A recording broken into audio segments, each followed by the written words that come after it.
আসসালামু আলাইকুম। আপনারা সবাই কেমন আছেন? আমি কিন্তু ভালোই আছি। তো আজকে একটু হয়তো শব্দ আসতে পারে, তার কারণ হলো আমি একটু বাড়িতে এসেছি, আমার বাবার বাড়িতে। তো সেই কারণে হয়তো কোনো না কোনো শব্দ আমার ভিডিওতে চলে আসতে পারে। তো সবাই একটু মানে ক্ষমা সুন্দর দৃষ্টিতে দেখবেন। তো এই যে আমি হচ্ছে এখন মাছ রান্না করব, এই জন্য মাছ নিয়ে নিয়েছি। তো এই মাছগুলোকে কেটে হচ্ছে মাছগুলো রান্না করব। তো এই ভিডিওতে কিন্তু আমি মাছ কাটাই দেখাবো, রান্নাই দেখাবো, খাওয়া আর দেখাতে পারবো না। তার কারণ ভিডিওটা অনেক লং হয়ে যাবে যদি আমি খাওয়াও দেখাতে যাই। তো যাই হোক, তো এই তো এখন হচ্ছে আমি জিএল মাছটা কেচি দিয়ে কেটে নিচ্ছি। তো খুব ভালোভাবেই কাটছি, যাতে করে হচ্ছে কোনো কাটা ময়লা টয়লা এগুলো না থাকে। তো যাই হোক, কারা কারা এইভাবে জিএল মাছ কাটেন কেচি দিয়ে? আমি কিন্তু কেচি দিয়েই কাটি। এটা কিন্তু মাছ কাটার কেচি, আবার সবাই ভেবেন না যে এটা কাপড় কাটার কেচি দিয়ে আমি মানে মাছ কাটতেছি। তো আমার এটা একটা সেটই আছে, ছুরি কাঁচি সব কিছু মিলায়ে। তো যাই হোক, আমি এই যে মাছ একটা কেটে নিয়েছি। তো এরপরে হচ্ছে সবগুলো মাছই কাটবো একে একে। তো সব মাছ কাটা হলে অবশ্যই আপনাদেরকে দেখাবো। তো এই মাছটা কাটা শেষ, কমপ্লিট। তো যাই হোক, এরপরে আমার সব মাছই কাটা হয়ে গেছে। তো বাইরের অনেক সাউন্ড নিশ্চয়ই আসছে আমার ভিডিওতে, প্লিজ ক্ষমা সুন্দর দৃষ্টিতে দেখবেন। আর এই দেখেন কত মাছ কেটে ফেলছি আমি।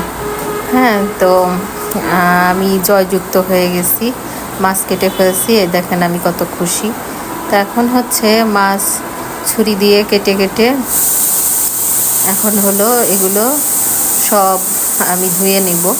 তো ধুতে কাটতে আসলে এই মাছটার অনেক সময় লাগে, যেহেতু মাছটা হচ্ছে শিং মাছ, আপনারা জানেন। তো আমি মাছগুলোকে টুকরো টুকরো করে নিচ্ছি। তো টুকরো টুকরো কিন্তু করা সবগুলোই প্রায় শেষ। তো যাই হোক, কে কে এই মাছকে টুকরো টুকরো করেন, আমি কিন্তু একটু ছোট ছোট করে নিচ্ছি। তার কারণ হচ্ছে এত বড় থাকলে তো মাছগুলো ওইভাবে খাওয়া যাবে না, একবারেই হয়তো নিতে হবে। তো যাই হোক, আমি এগুলোকে একটু ছোট করে নিচ্ছি। তো কাদের কাদের শিং মাছ মানে জিএল মাছ পছন্দ, তারা তারা কমেন্ট করে জানাবেন। তো এই যে আমার মাছ কাটাকাটি শেষ, এবার কিন্তু ধোয়ার পালা। তো এরপর হচ্ছে আমি মাছগুলোকে ধুয়ে নেব। তো এই যে মাছ ধুয়ে একদম হলুদ লবণ লাগিয়ে নিয়েছি। তবে কি মাছগুলো খুব ভালোভাবে পরিষ্কার হয়েছে কিনা বলতে পারবো না, তবে আমি চেষ্টা করেছি। তো এরপর হচ্ছে হলুদ লবণ মাখিয়ে একটু ঝেঁকিয়ে নিলাম। এখন হচ্ছে চুলায় ফ্রাই প্যান দিয়ে দিয়েছি। তো ফ্রাই প্যানে তেল দিচ্ছি, তেল দিয়ে হচ্ছে গরম করব। তো আমি কিন্তু মাছগুলোকে ভাজি করে নেব রান্না করার আগে। তো এখন হচ্ছে আমি ফ্রাই প্যানে তেল দিয়ে নিয়েছি, যাতে করে হচ্ছে মাছগুলো খুব ভালোভাবে ভাজি করা যায়।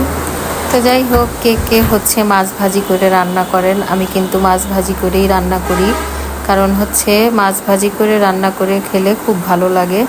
তো এই তো এখন হচ্ছে এই মাছগুলোকে হাত দিয়েও মাখিয়ে নিচ্ছি।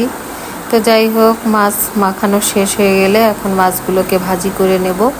তো আজকের ভিডিওতে কিন্তু খাওয়া দাওয়া এসব দেখাতে পারবো না, কারণ হচ্ছে এই মাছ কোটা ধোয়া এইসব মিলেই কিন্তু একদম অনেক টাইম চলে গেছে এই ভিডিওতে। তো যাই হোক, এখন হচ্ছে দেখাচ্ছি যে কি দিয়ে রান্না করব এই মাছ। তো মাছটা রান্না করব হচ্ছে আমি লাউ দিয়ে। তো দেখেন লাউটা কত বিশাল বড় সাইজের লাউ। তো এই লাউটা আমি পুরাই কেটে নিচ্ছি, কারণ লাউ রেখে যাওয়া যাবে না। আমি কালকে হচ্ছে চলে যাব আমার বাবার বাড়ি, তো সেই জন্যে পুরাটাই রান্না করব। কারণ হচ্ছে আমার আব্বু হাসপাতালে ভর্তি হয়ে আছে। তো সেই জন্যে আমরা যাব, যে হচ্ছে তার দেখব যে আসলেই সে কি অসুস্থ না কি অবস্থা, যে কারণে হচ্ছে আমাদের যেতে হবে। তো যাই হোক, এখন হচ্ছে আমি এই যে মশলা করে নিচ্ছি ব্লেন্ডারে। এই যে মশলা দিয়ে কিন্তু সেই দারুণ একটা সেন্ট বেরোচ্ছে। তো সবাই ভালো থাকবেন, আল্লাহ হাফেজ।